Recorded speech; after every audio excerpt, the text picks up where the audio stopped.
Sure, mate. So, whether we're talking about addiction to a person, or addiction to a drug, or addiction to an activity or a ritual, and I use the word addiction because if you find yourself when you're in lacking of something, constantly thinking about it and missing it and experiencing discontent because you no longer have it, then I would say that that would classify as an addiction. You know, something that you kind of become reliant on persistently, and when it stops to be, you can't get it out of your head.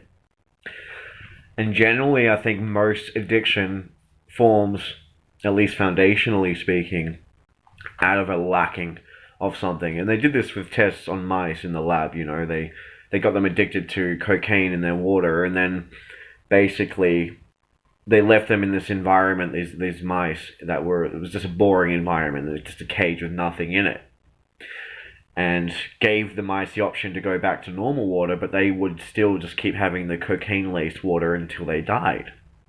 And then they moved a different bunch of mice that were also, you know, addicted to the cocaine into a different environment that was more fulfilling and more things for them to play with, all right, and friends and whatnot, and gave them the same options. You know, you can go to the normal water or just stick with the cocaine water that you're already addicted to. And surprisingly, the mice actually just stopped drinking the cocaine-laced water entirely and went to the normal water source and continued to live happily. Okay? So this is telling that, you know, a lot of the time people think that addiction is physical. And it does affect us physiologically. But really, more than half of the battle is mental. And it all comes down to the environment. And it all comes down to how you relate to the environment, or the external stimulus, and how that impinges upon your senses. So, you know, it's the same kind of thing. Like if you have a cluttered room, there's people say that cluttered spaces can actually cause more stress and be conducive to developing depression as a factor. You know, if you've got a messy room and a lot of aspects of your life is not really structured, that can lead to depression. Whereas if you clean up your room and have a tidy space and more structure in your life, that will lead to more stability, more security, comfort, less depression. Okay? A cluttered room equals a cluttered mind. But that's the thing, it goes both ways. A cluttered mind equals a cluttered room. You know, it's when you have a breakup or you're in some situation in life that's just dreadful and you feel just defeated, that you just give up on things. And that's when you let your house go out of control and everything gets really messy. So it's a feedback loop, whereas your mind, your state of mind affects your environment and the choices you make of what kind of environment you subject yourself to. And then that environment further reinforces that state.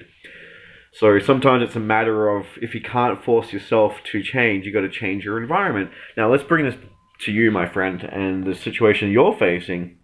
And this is for anyone that has a similar situation to this guy I'm replying to, about a girl he's been thinking about for 4 years. He can't get her out of his head, and that's why I'm talking about addiction, because that's the basis here. That I'm guessing this person you were involved with quite deeply, and you invested quite deeply, whether or not it was official or not. But let's just assume you were together, and you got enmeshed with each other, and then you came to separate, and now you're just like, what the hell? And that's the thing, like I said at the start, if you're addicted to drugs or people or activities, okay, and you can't get this person out of your mind, you can't change your mindset, then you got to change your environment, because it's a feedback loop, it goes both ways.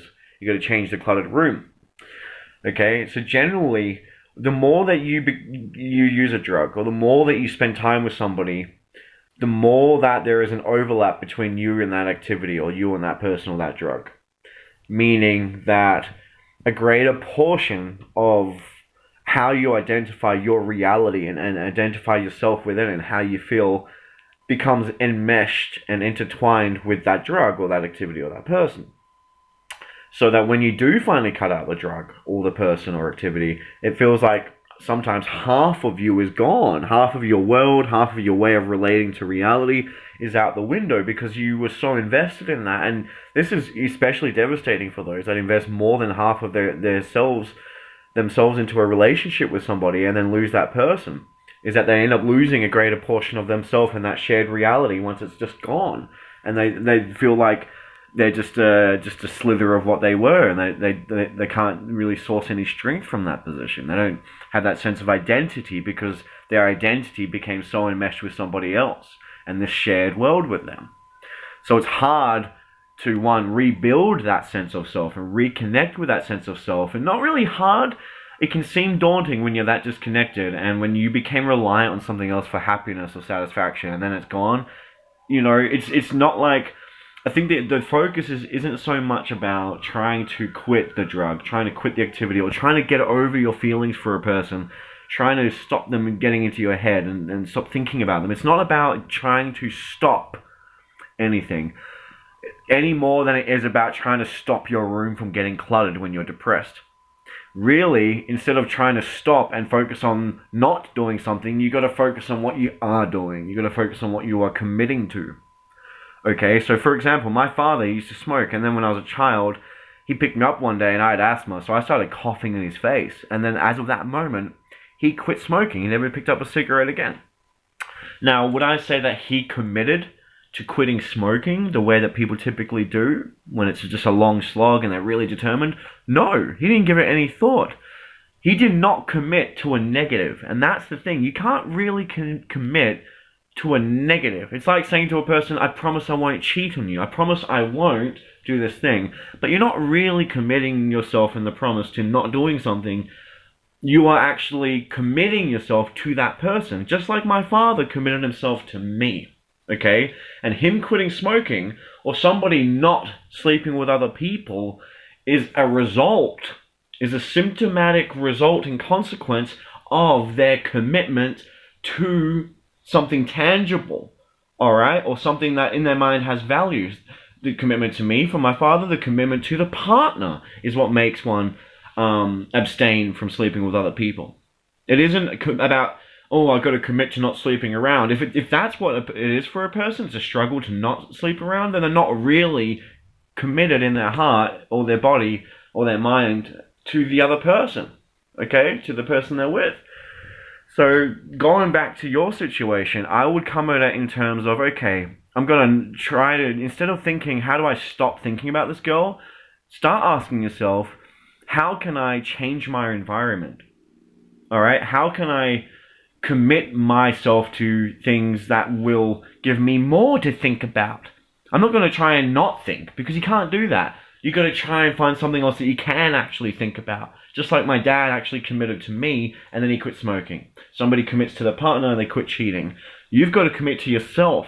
You've got to commit to your interests. You've got to go out and do things, or whatever. All right, you've got to build that sense of self back up, so that you can source your own satisfaction and joy from yourself without being reliant on someone else. And it's brick by brick, action by action, step by step. Quitting is a process. It's not just an action. So if you feel like you've made progress and then you relapse and you start thinking about the person again, or you do the drug again, or whatever it be, don't just kick yourself and give up entirely, because realize it's a process, and it's progress. Progress is a process when it comes to quitting something, and it's not about committing to the negative. I'm not going to do this anymore. It's about thinking, no, what am I going to commit to in my life that has so much importance to me and value to me, and how it enriches my well-being? What can I actually commit to doing? Things I enjoy doing, besides drugs or besides this person. What is it that made me feel good about being with this person I was with before?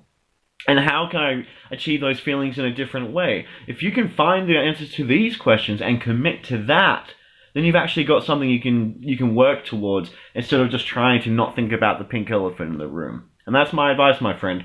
I would say the more you try to stop thinking about this girl, the harder it's going to be to get her out of your head. So I would suggest just finding other things to think about, really, because you're going to think either way. All right, and you can't really control it. The more you resist, like I said, you're going to think about that pink elephant. So figure out what it is you want to serve your thought to, because whatever you serve, it will end up becoming your reality. And if you just serve painful reflection and miserable dwelling on the past, you're never really going to advance forward and grow. So think about where you want to move it towards, where you want to advance to, and the ways in which you want to grow, and the things you want to see yourself developing and doing and getting better at, and start putting your attention there and start thinking, what should I be thinking about more, not what should I be thinking about less.